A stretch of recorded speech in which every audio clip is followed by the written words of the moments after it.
communicator Delali ekotena TVXYZ chese odi nsemi ekotu dwa na sa nsem na odi kotu dwa na enye kra nsemi ni na efa omampani dada kufuo ho na we ena chese ya enua bema dabo kumewu actor eba abonten ebe kire na adwen se ne Delali ekokan ne de sebe enye asempa na se obekasa kufuo nsem boni ntina nyame ama na etiwu chemu dia ene nsem we de enye asempa we ena Kelvin Taylor chese waba abonten a ochira dabo nso ye wan a ye kembia ono nso ebekebi ono a yese shoelace a ye chemu mienu kra na enso ne tenten no ono nso ene wan moma ye take Kelvin Taylor obi obo de mana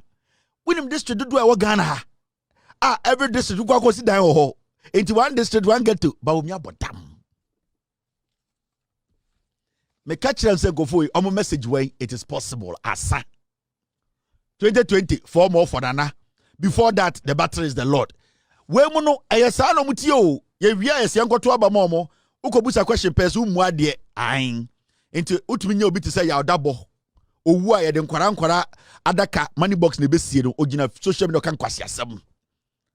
ono Yaw Dabo dabodabo bema ne ho ba senia ne bema tententie ene Yaw Dabo de pe otumi gina social media na okekan kwase asem ade ntira asem bi aba na oka bi Yaw Dabo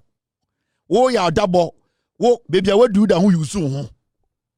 I rat in yanko I am person make us answer no when I drift the things I will say lazy share mpo buom ye lazy atwam mienu a obema kura ni lazy ni ndrupe wo ti social media kekan kwase asem on ti ase wo Yaw Dabo lazy share mpo buom ye yim ne abumu 4 ne atwam a ye yi ba ko a ebe say a obema kura ndu wo ye den wako yusu weni mekekan kwase asem tietia break o eni penifo nkasa o Christmas show na nkran dia na wo hye tietia break na penifo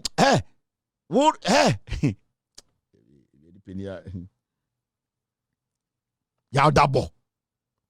ye ko concert a ye betumi tietia so okun send the Jay-Z aba na enyina kokuma sports ye betumi tietia so okun wo Yaw Dabo masa brown wase na hye wa dakam na wu a ye money box de besie wu mo san kwashe sem na mo de titi kuma so no ho wo de mo kwade ane mbese be kam asem ana me mbese me so mo asem mo de mo nye nipa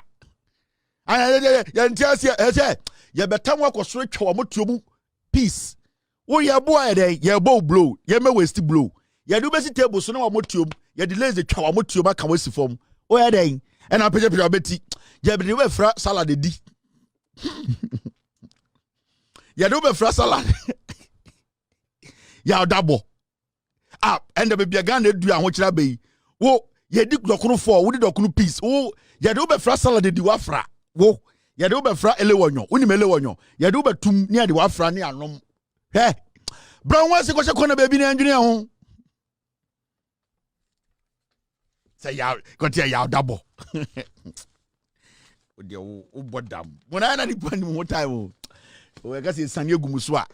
na ye keka ye kasa o wonti ase na ye the stamp be bo wono so wano so stamp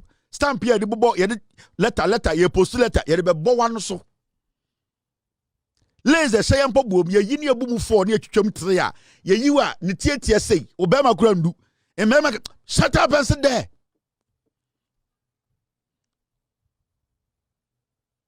bodi amoma nipa no tia mo a mempese ma no betia wo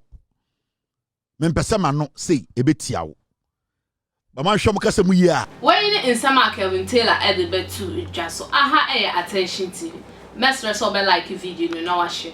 also try wadwen our comment section wo emaye na me a notification button no so na subscribe to your YouTube channel me di Fatima Makram